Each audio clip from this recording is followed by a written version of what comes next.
Hello friends, welcome back my channel geography exam गुरु।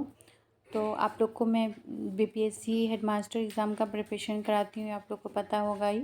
तो इसके लिए इसका जो अभी प्रैक्टिस सेट नंबर 15 आपको सभी को करवाऊँगी और इसमें आपको 150 क्वेश्चंस होंगे। तो चलिए स्टार्ट करते हैं।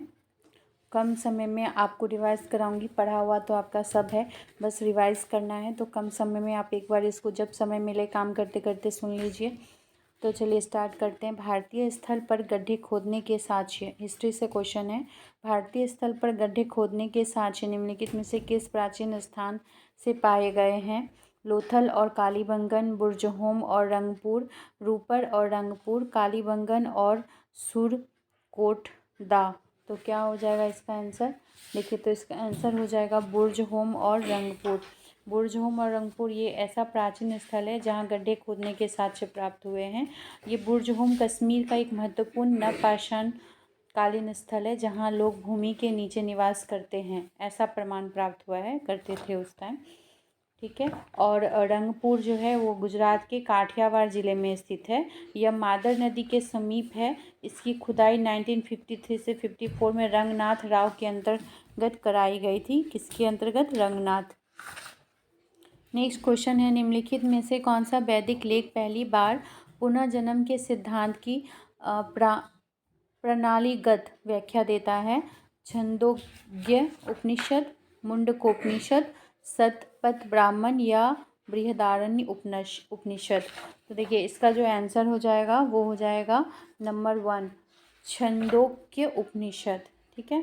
छंदोग्य उपनिषद जो है ये सामवेदीय छांदोग्य ब्राह्मण का अनौपचारिक भाग है, जो प्राचीनतम 10 उपनिषदों में नवम एवं सबसे बृहदाकार है। ठीक है। इसमें क्या है ना, पुनर्जन्म के जिस सिद्धांत की व्याख्या प्राप्त होती है छंदोपनिषद में। नेक्स्ट क्वेश्चन है, निष्क निम्नलिखित में से किस काल में विनिमय के एक माध्यम के रूप में प्रयुक्त था? ठीक है। तो इसका आंसर क्या होगा? देखिए, वैदिक काल बोल रहा है, मौर्य काल, गुप्त काल और संगम काल। तो इसका आंसर होगा 1, वैदिक काल। नेक्स्ट क्वेश्चन है, निम्नलिखित में से कौन से कार्य अशोक द्वारा नियुक्त राजुक निष्पादित करते थे?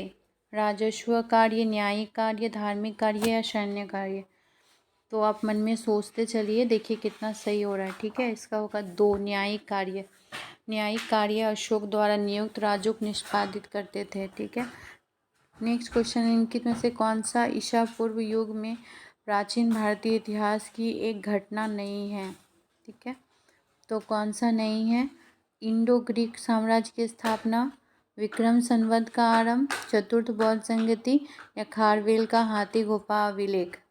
तो क्या होगा इसका? चतुर्थ बौद्ध संगति होगा। ठीक है।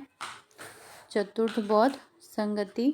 देखिए, चतुर्थ बौद्ध संगति जो है इस प्राचीन भारतीय इतिहास की एक घटना नहीं है, लेकिन बाकी जैसे इंडो ग्रीक साम्राज्य की स्थापना, विक्रम संवत का आरंभ और खारवेल का हाथी गुफा का अभिलेख, ये सभी है। ठीक। नेक्स्ट है 6 नंबर, जैन धर्म में एक पृथक संप्रदाय के रूप में श्वेतांबर की स्थापना डैश में परिणित हुई थी?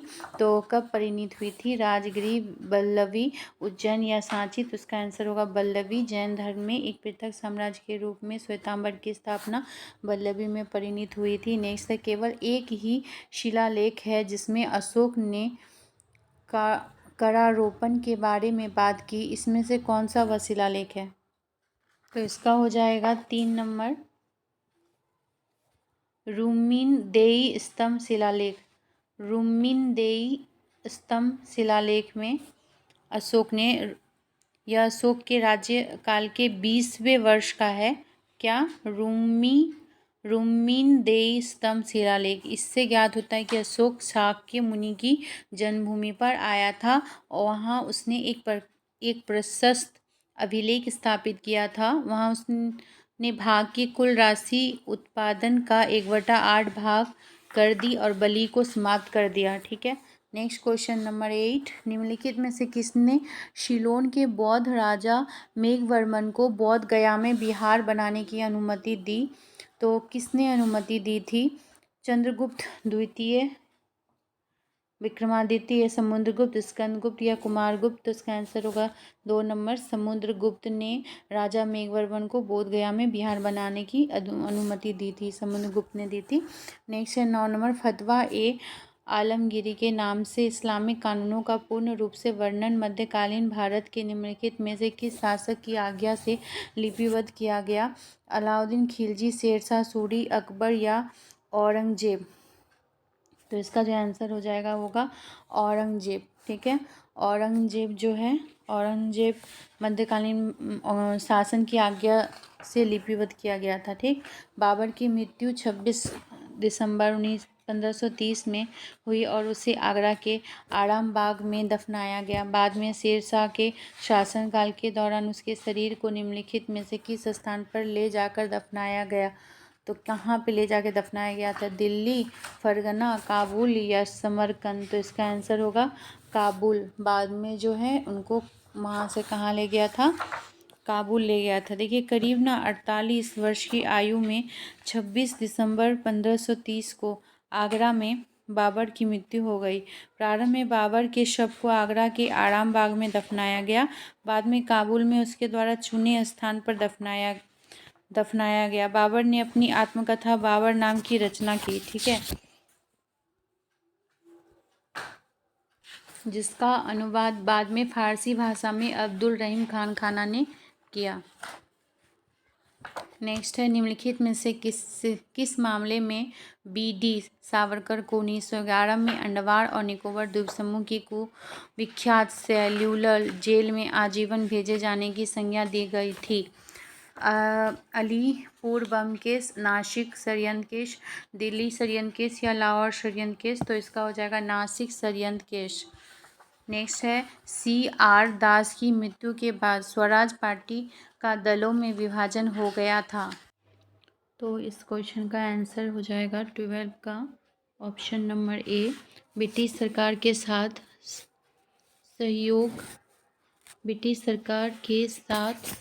सहयोग करके हिंदू हितों की रक्षा। यानी C.R. दास की मृत्यु के बाद स्वराज पार्टी का दलों में विभाजन हो गया था और प्रतिक्रियावादी दल ने असंतुष्टों के रूप में कार्य करके ब्रिटिश सरकार के साथ सहयोग करके हिंदू हितों की रक्षा की थी। तो ऑप्शन नंबर 1 हो गया।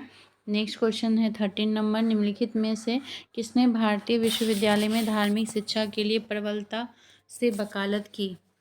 ठीक है, तो वकालत किसने की थी? तो इसका हो जाएगा स्वामी विवेकानंद। ठीक है, किसने की थी? स्वामी विवेकानंद ने। Option number 2।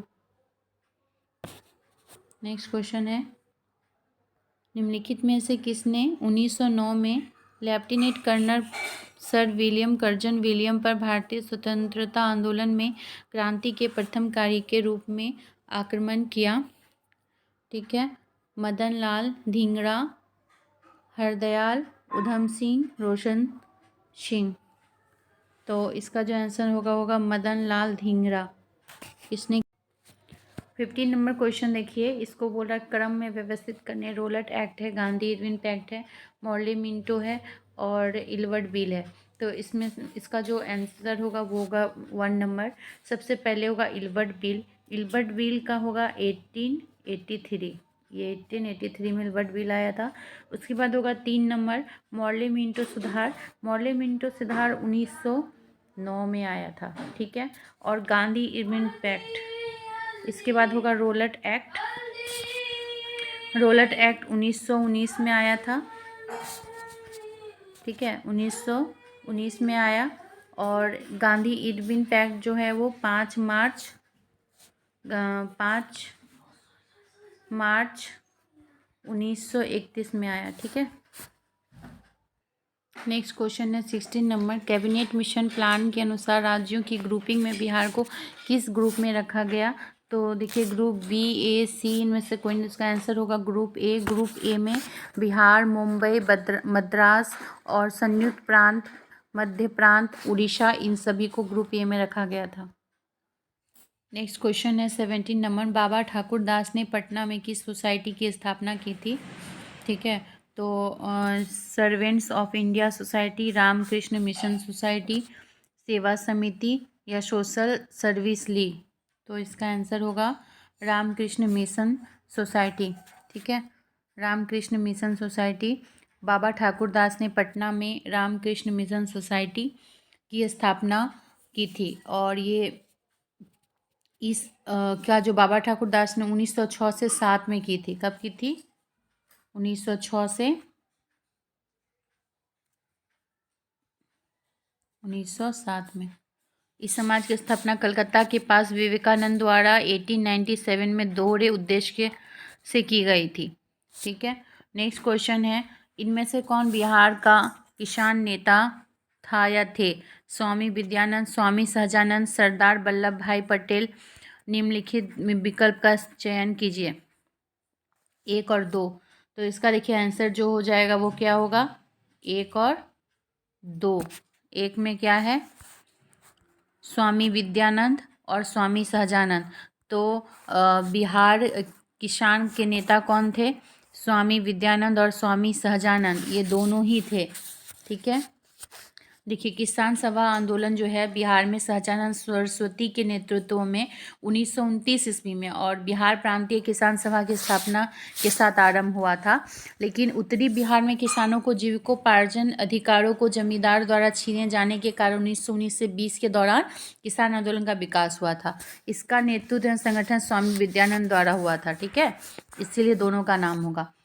नेक्स्ट है 19 नंबर, सन 1872 ईस्वी में बिहार हेरोल्ड आरंभ किया गया था। जो बिहार हेरोल्ड है वो किसके द्वारा आरंभ किया गया था? मुंशी सूरजमल ने, राय रोशन लाल ने, बाबू गुरु प्रसाद सेन ने। तो देखिए और कृष्ण भट्ट ने। तो इसका आंसर होगा 3, बाबा गुरु प्रसाद सेन ने। सन 1872 में बिहार हेरोल्ड आरंभ किया गया था बाबा गुरु प्रसाद सेन ने। ठीक है, नेक्स्ट क्वेश्चन है, बिहार में कांग्रेस का प्रथम अधिवेशन कहाँ हुआ था? तो बिहार में कांग्रेस का प्रथम अधिवेशन जो है वो कहाँ हुआ था? गया में हुआ था। कहाँ पे? गया में। बताओ इस। तो क्वेश्चन है 21, बल का गुणनफल है। बल का गुणनफल क्या है?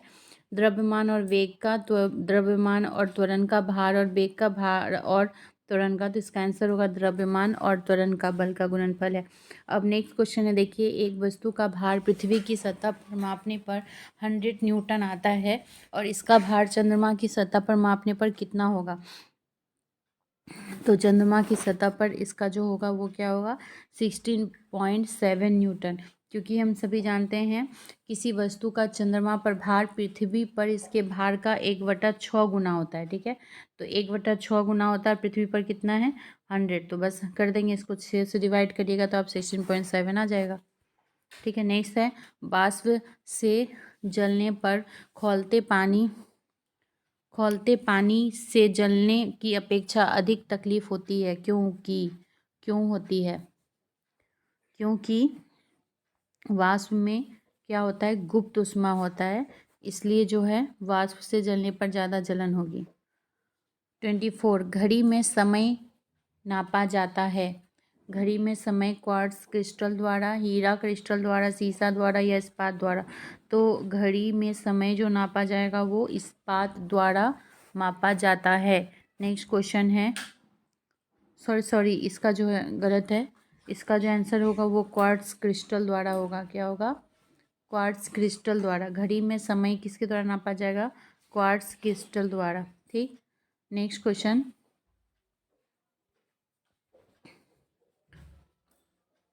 CO समूह का जो आवंत है क्रम क्या है? CO समूह का आवंत क्या होगा? 3 होगा, ऑप्शन 4। ठीक है, नेक्स्ट है, क्योंकि देखिए CO अणु में 10 वैलेंस इलेक्ट्रॉन होते हैं, 4 कार्बन परमाणु यानी 2s2 और 2p2 से है और 6 ऑक्सीजन परमाणु होते हैं। आणविक कक्षीय आरेख के अनुसार आणविक कक्षीय विन्यास का आवंत 8-2, देखिए 8-2 मल्टीप्लाई 1/2 इक्वल टू आ गया 3। नेक्स्ट क्वेश्चन है, सिरके का रासायनिक नाम है। सिरके का रासायनिक नाम क्या है? मेथेनॉल, एथेनॉल, एसिटिक अम्ल, एसिटेट, या उपयुक्त में से कोई नहीं, या उपयुक्त में से एक से अधिक।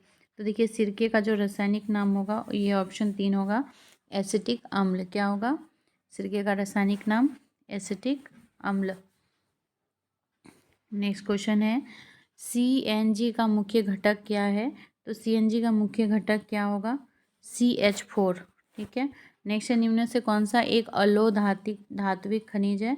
कौन सा धात्विक खनिज है? Manganese, nickel, cobalt, boron. तो इसका आंसर होगा कोबाल्ट। कोबाल्ट जो है वो क्या है?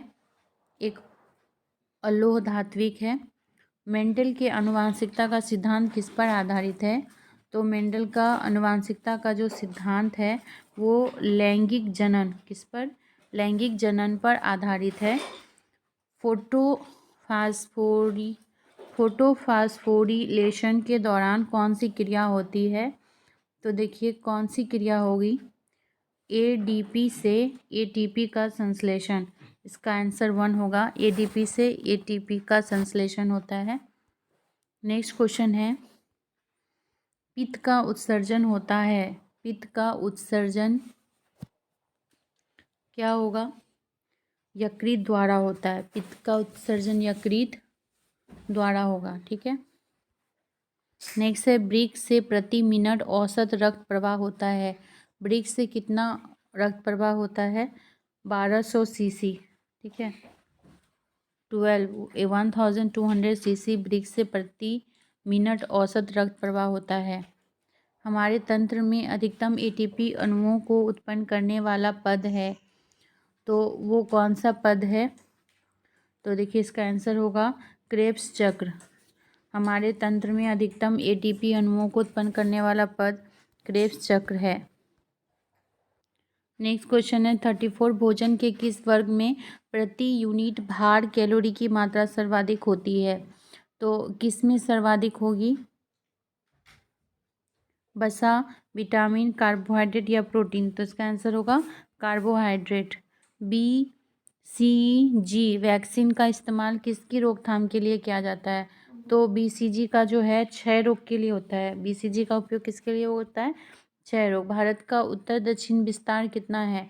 भारत का उत्तर दक्षिण विस्तार 3214 किलोमीटर 3214 किलोमीटर है। पूर्व और पश्चिम घाट पर पूर्वी और पश्चिमी घाट डैश पर मिलते हैं। तो पूर्वी और पश्चिमी घाट कहाँ मिलते हैं? नीलगिरी पहाड़ी। पूर्वी और पश्चिमी घाट दोनों का मिलन नीलगिरी पहाड़ियों में होता है। भारत में उच्चतम ज्वार क्षेत्र डैश के पास देखा जाता है। ज्योग्राफी का क्वेश्चन देखिए चल रहा है, तो कहाँ देखा जाता है? तो इसका होगा गुजरात तट। भारत में उच्चतम ज्वार क्षेत्र गुजरात के पास तट पर देखा जाता है। ठीक है। नेक्स्ट है पर्यावरणीय निम्नीकरण भारत में निम्नलिखित में से किस क्षेत्र में उच्चतम है? पर्यावरणीय निम्नीकरण किस क्षेत्र में उच्चतम है? तो इसका होगा छोटा नागपुर का पठार। पर्यावरण निम्नीकरण छोटा नागपुर के पठार पर अधिकतम है। कोरोमंडल तट देश में स्थित है। कोरोमंडल तट कहाँ स्थित है? तो कोरोमंडल तट जो है वो तमिलनाडु में स्थित है। कहाँ है? कोरोमंडल तट तमिलनाडु तट पर स्थित है। ठीक है। और तमिलनाडु के केप कोमरिन कन्याकुमारी तक है ना। तो कोरोमंडल तट का विस्तार भारत के दक्षिणी प्रायद्वीप के दक्षिणी पूर्व में आंध्र प्रदेश के फॉल्स डीवी बिंदु से तमिलनाडु के केप कोमोरिन कन्याकुमारी तक है। नेक्स्ट क्वेश्चन निम्नलिखित में ग्रहों में कौन सा बाह्य ग्रह है? बाह्य ग्रह कौन है? शुक्र, मंगल, यूरेनस, पृथ्वी।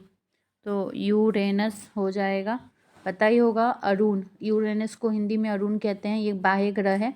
इसका खोज जो है वो 1781 ईस्वी में सर विलियम हर्शेल द्वारा की गई थी। और यह सौर मंडल का 7वां एवं आकार में तीसरा ग्रह है। अधिक अक्षीय झुकाव के कारण इसे लेटा हुआ ग्रह भी कहते हैं। किसको? यूरेनस को झुका हुआ ग्रह कहते हैं।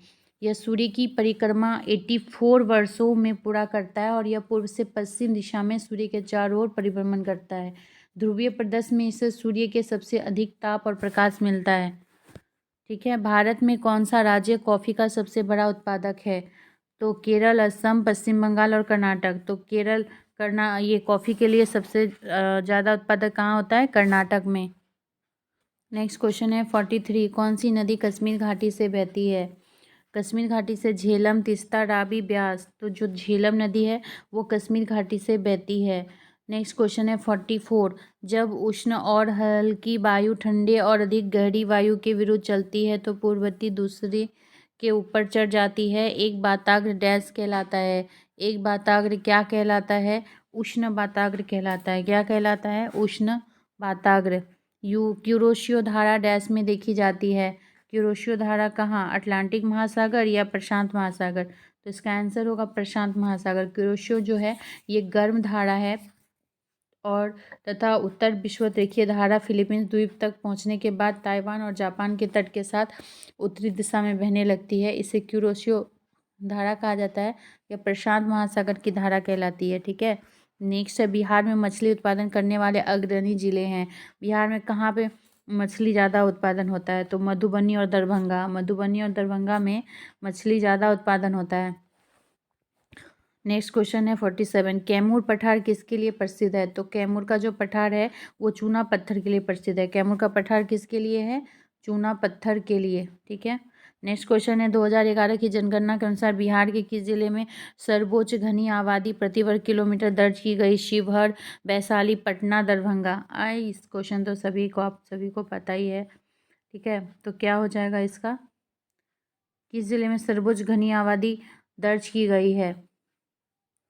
तो इसका जो आंसर हो जाएगा वो हो जाएगा शिवहर।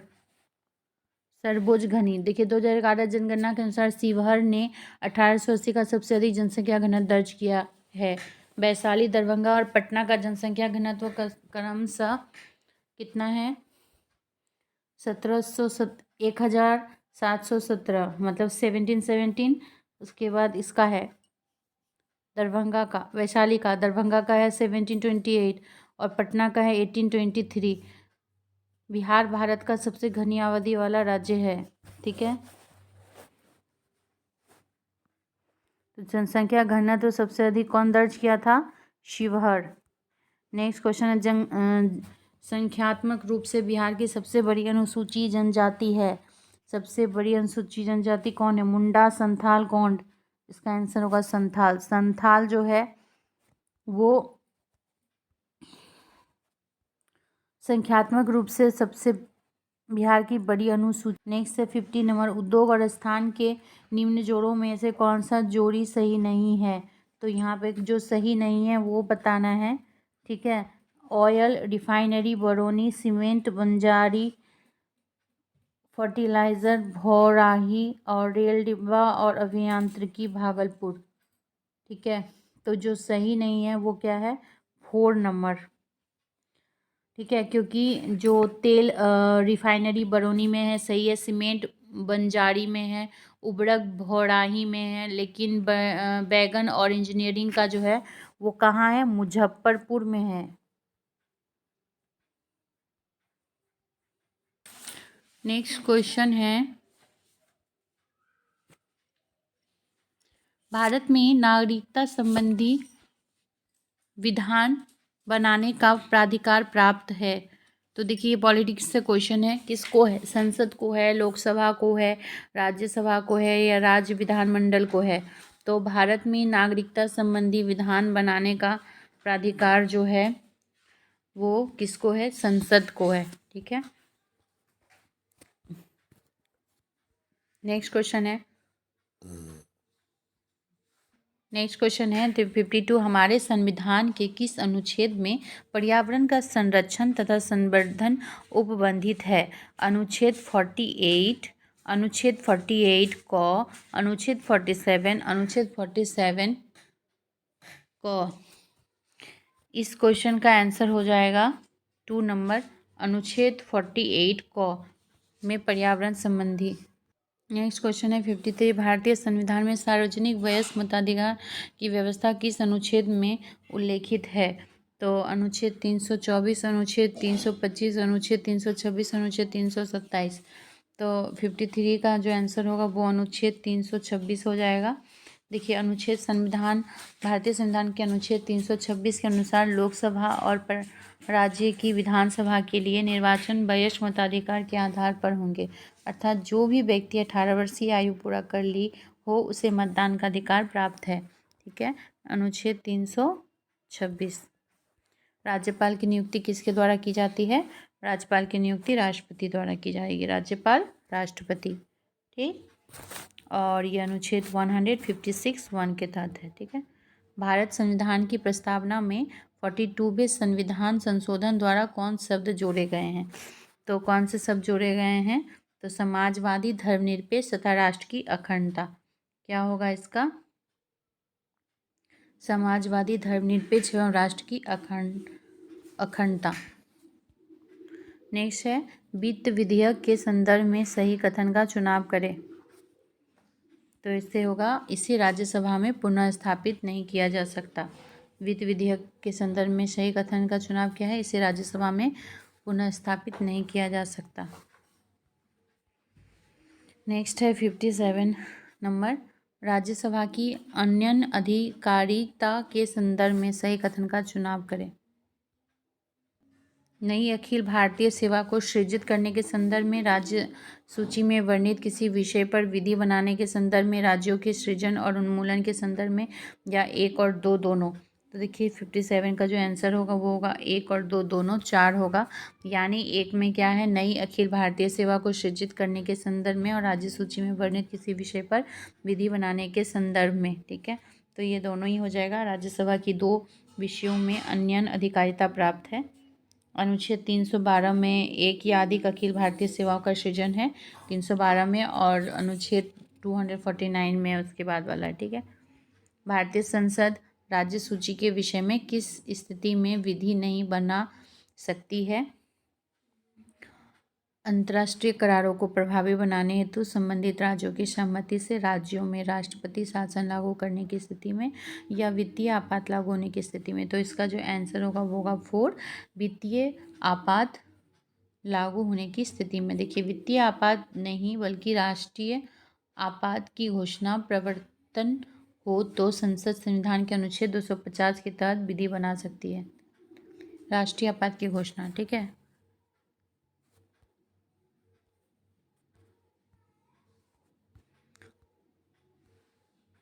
तो इसमें कौन सा बोला था? विधि नहीं बना सकती है, तो यहाँ पे ये गलत है। यहाँ पे वित्तीय आपात नहीं बल्कि राष्ट्रीय आपात होगा। ठीक है, और बाकी सब सही है। अंतर्राष्ट्रीय करारों को प्रभावी बनाने हेतु संबंधित राज्यों की सहमति से राज्यों में राष्ट्रपति शासन लागू करने की स्थिति में, बाकी सब सही है। ठीक है, नेक्स्ट है अंतर्राष्ट्रीय संधियों को भारत के किसी भाग अथवा संपूर्ण भारत में लागू करने के लिए संसद कोई भी कानून बना सकती है। ठीक है, कोई भी, सभी राज्यों की सहमति से, संबंधित राज्यों की सहमति से, बिना किसी राज्य की सहमति से कम आधे राज्यों की सहमति से।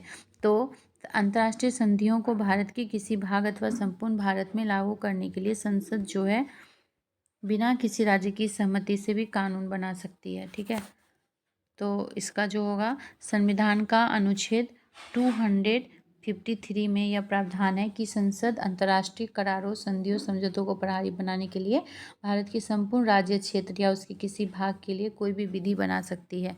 तो ये 253 में है। नेक्स्ट क्वेश्चन है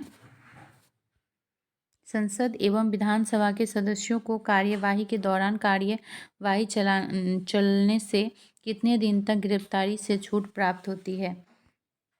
40, 60, 6 सप्ताह या 2 सप्ताह। तो इसका आंसर होगा 40। संविधान का अनुच्छेद 105 के तहत संसद जो है, संसद की कार्यवाही के दौरान कार्यवाही चलने से 40 दिन पूर्व और बंद होने के 40 दिन बाद तक संसद के किसी सदस्य को केवल सिविल मामलों में गिरफ्तार नहीं कर सकते हैं। आपराधिक या निवारक निरोध के तहत यह विशेषाधिकार प्राप्त नहीं है। ठीक है, यदि मांग वक्र दाहिनी ओर परिवर्तित होती है तो यह दर्शाता है, तो क्या दर्शाता है अगर दाहिनी ओर परिवर्तित हो जाएगी? तो मांग में वृद्धि को, मांग में कमी को, पूर्ति में वृद्धि को या पूर्ति में कमी को। तो मांग में वृद्धि को दर्शाता है। ठीक है, देखिए क्या बोला, कि यदि मांग वक्र दाहिनी ओर परिवर्तित होती है, ठीक है,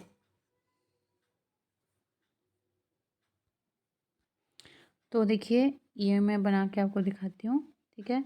यहाँ पे हो गया वस्तु की मांग और यहाँ हो जाएगा कीमत, ठीक है। तो जब दाहिनी ओर बनेगा, इस साइड बनेगा, तो इसका मतलब क्या होगा, मांग में वृद्धि को दर्शाता है, ठीक है।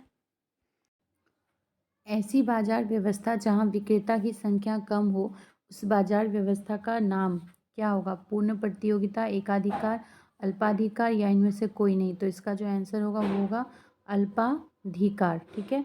व्यवहारिक जीवन में सामान्यतः बाजार में जो स्थिति पाई जाती है वह ना तो पूर्ण प्रतियोगिता की होती है और ना एकाधिकार की, बल्कि इनके बीच की स्थिति पाई जाती है। इसे अल्पाधिकार ही कहते हैं, ठीक है। नेक्स्ट क्वेश्चन है 63 राज्य सरकार के लिए आय का मुख्य स्रोत है।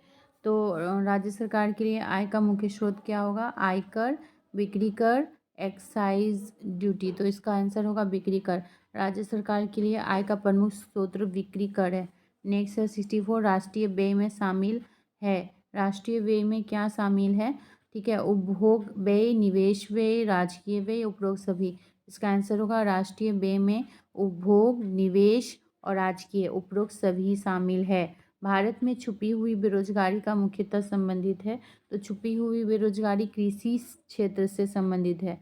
छुपी हुई बेरोजगारी मुख्यतः क्या है, कृषि से संबंधित है। नेक्स्ट है भारत में मुद्रा का अब तक कितनी बार अवमूल्यन किया गया है। मुद्रा का अवमूल्यन कितनी बार किया गया है, तो 4 बार किया गया है। स्वतंत्रता के बाद जो है भारत में मुद्रा का 4 बार अवमूल्यन किया गया। पहली बार अवमूल्यन भारतीय रिजर्व बैंक राष्ट्रीयकरण के समय जनवरी 1949, ठीक है, 49 में किया गया। जबकि दूसरी, तीसरी और चौथी बार, दूसरी बार हो गया आपका 1966 में, ठीक है।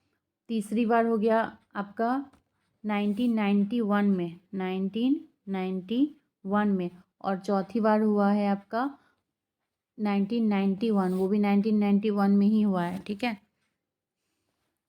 नेक्स्ट है जॉन मेनार्ड कीन्स, जो अपने आर्थिक सिद्धांतों यानी कीन्सियन अर्थशास्त्र के लिए जाने जाते हैं, किस देश से थे। तो किस देश से थे ये, इंग्लैंड से थे। जॉन मेनार्ड कीन्स जो अपने आर्थिक सिद्धांत जो कीन्सियन अर्थशास्त्र के लिए जाने जाते हैं, वे इंग्लैंड से थे। भारत में राष्ट्रीय बौद्धिक संपदा अधिकार नीति को स्वीकृति प्रदान की गई, कब प्रदान की गई, तो 2016 में। राष्ट्रीय बौद्धिक संपदा अधिकार नीति को स्वीकृति 2016 में प्रदान की गई, ठीक है। नेक्स्ट है ट्रिप्स, TRIPS किस अंतर्राष्ट्रीय संगठन द्वारा संचालित अंतर्राष्ट्रीय संधि है। तो इसका आंसर क्या होगा, विश्व व्यापार संगठन, WTO के। ट्रिप्स का फुल फॉर्म होता है trade related aspect of intellectual prosperity right. विश्व व्यापार संगठन WTO द्वारा संचालित अंतर्राष्ट्रीय संधि है। इसमें बौद्धिक संपत्ति के अधिकारों के न्यूनतम मानकों को तय किया गया है, ठीक है। नेक्स्ट है द्वितीय विश्व युद्ध के पश्चात युद्ध प्रभावित अर्थव्यवस्थाओं के पुनर्निर्माण के लिए जुलाई 1944 में ब्रेटन वुड्स सम्मेलन के तहत किन दो संस्थाओं का निर्माण हुआ था। अंतर्राष्ट्रीय मुद्रा कोष एवं संयुक्त राष्ट्र संघ, विश्व व्यापार संगठन एवं अंतर्राष्ट्रीय वित्त नियम, संयुक्त राष्ट्र संघ एवं विश्व बैंक, अंतर्राष्ट्रीय मुद्रा कोष एवं विश्व बैंक। तो इसका जो आंसर होगा वो क्या होगा, अंतर्राष्ट्रीय मुद्रा कोष एवं विश्व बैंक, 4 हो जाएगा, ठीक है। नेक्स्ट है किस केंद्र शासित प्रदेश में नेताजी सुभाष चंद्र बोस की याद में संकल्प स्मारक बनाया गया है। तो कहाँ बनाया गया है, तो इसका जो आंसर होगा वो आपका हो जाएगा अंडमान निकोबार।